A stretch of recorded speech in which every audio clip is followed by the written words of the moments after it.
بسم اللہ الرحمن الرحیم والصلاۃ والسلام علی سید الانبیاء والمرسلین۔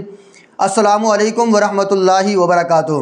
ناظرین، آج ہم بات کریں گے زکوٰۃ کے مصارف کے حوالے سے کہ زکوٰۃ کے مصارف کتنے اور کون کون سے ہیں۔ یعنی زکوٰۃ کے مصارف سے مراد یہ ہے کہ کون سے ایسے لوگ ہیں جن کو شرعاً زکوٰۃ دی جا سکتی ہے، جو مستحق کے زکوٰۃ ہیں، یعنی جو زکوٰۃ لینے کے حقدار ہیں، ایسے کون سے لوگ ہیں۔ تو سورہ توبہ آیت نمبر 60 میں زکوٰۃ کے جو 8 مصارف ہیں ان کو اللہ نے بیان فرمایا ہے۔ فرمایا انما الصدقات للفقراء والمساکین، کہ زکوٰۃ کے جو مصارف ہیں ان میں سے سب سے پہلا جو مصرف ہے وہ فقیر لوگ ہیں۔ فقراء، جو فقیر لوگ ہوتے ہیں ان کو زکوٰۃ دی جا سکتی ہے۔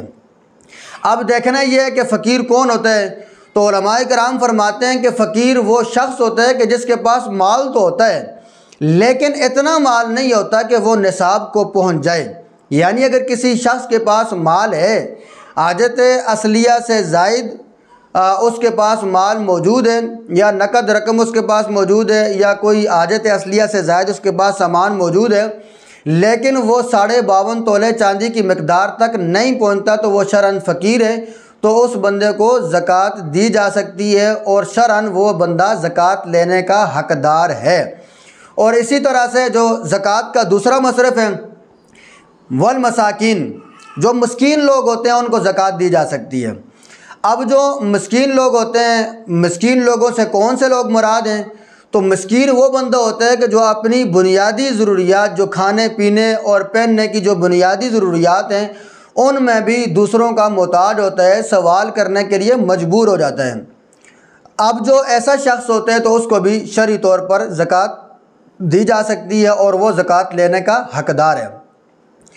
اس کے بعد ہے للفقراء والمساکین والعاملین علیہا۔ اب جو عاملین ہیں، عاملین سے مراد یہ ہے کہ جو محکمہ زکوٰۃ ہے، محکمہ زکوٰۃ میں کام کرنے والے جتنے بھی لوگ ہیں، یعنی جن لوگوں کو زکوٰۃ اور عشر وغیرہ لینے کے لیے حکومت وقت نے منتخب کیا ہوتا ہے، تو ان لوگوں کو زکوٰۃ کے پیسوں میں سے ہی ان کو تنخواہ بھی دی جا سکتی ہے اور ان کو زکوٰۃ کے پیسے دیے جا سکتے ہیں، زکوٰۃ کی رقم دی جا سکتی ہے اور وہ زکوٰۃ لینے کے حقدار ہوتے ہیں۔ والعاملین علیہا، اور اس کے بعد آ گیا والمؤلفۃ قلوبہم، یعنی اس سے مراد یہ ہے کہ جن کے دلوں میں الفت ڈال دی جائے۔ اب اس کی تفصیل ہے تھوڑی سی۔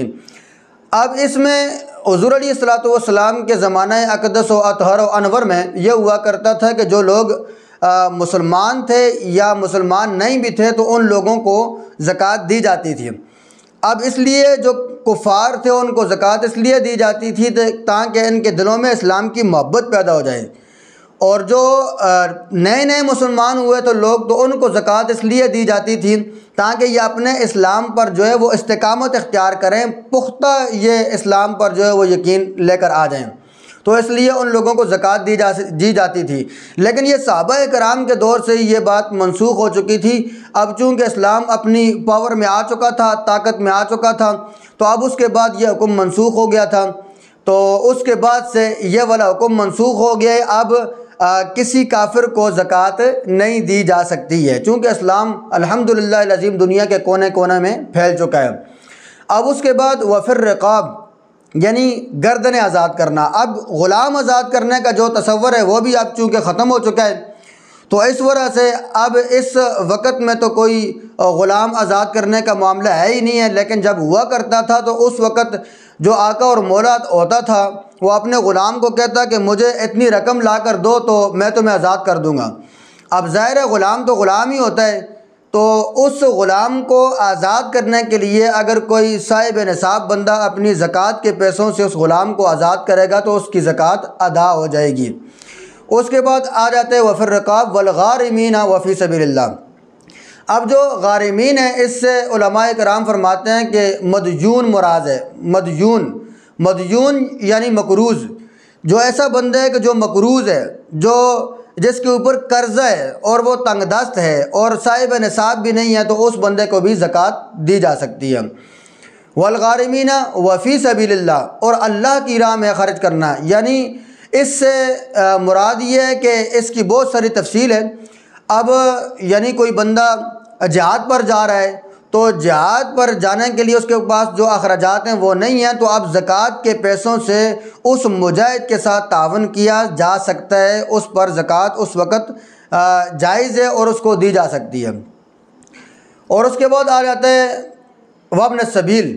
وابن السبیل سے مراد یہ ہے کہ جو مسافر ہوتا ہے، اور مسافر جو ہوتا ہے یہ اگرچہ مالدار ہی کیوں نہ ہو، مسافر اگرچہ مالدار ہی کیوں نہ ہو، لیکن اب وہ اپنے گھر سے نکل چکا ہے، مسافر ہے، تو سفر تو ویسے بھی مشکلات کا نام ہی ہے۔ اب وہ راستے میں اگر اس کے پاس سامان ختم ہو جاتا ہے اور اس کو پیسوں کی ضرورت ہوتی ہے، کسی چیز کی حاجت ہوتی ہے، تو اب اس کو جو مسافر ہوتا ہے اس کو زکوٰۃ کے پیسوں سے پیسے دیے جا سکتے ہیں، اگرچہ وہ صاحب نصاب ہی کیوں نہ ہو، اپنے گاؤں میں اپنے علاقے میں اس کے پاس اتنی استطاعت ہو کہ اس کا جو مال ہے وہ نصاب تک پہنچتا ہو۔ لیکن اس میں ایک صورت یہ ہے کہ اس کا جو پیسہ ہے وہ راستے میں ایسے مقام پر ہے کہ وہ اپنے جو مال و دولت ہے وہ اپنے پاس اس کو وہ کسی طرح سے منگوا بھی نہیں سکتا، تو اب جب وہ منگوا بھی نہیں سکتا تو وہ راستے میں اب مجبور ہے، تو اب وہ جو مسافر ہے اس کو سفر کی حالت میں زکوٰۃ دی جا سکتی ہے۔ اور یہ زکوٰۃ کے 8 مصرف ہیں۔ اللہ رب کائنات ہمیں عمل کی توفیق عطا فرمائے۔ انشاءاللہ العزیز اگلی ویڈیو میں اس حوالے سے بیان کیا جائے گا کہ زکوٰۃ کن لوگوں کو نہیں دی جا سکتی۔ اس حوالے سے انشاءاللہ تفصیلاً آپ کے سامنے کچھ گزارشات رکھی جائیں گی۔ مالک کائنات ہمیں دین متین کے مسائل کو سمجھنے اور اس پر عمل پیرا ہونے کی توفیق عطا فرمائے۔ والسلام علیکم۔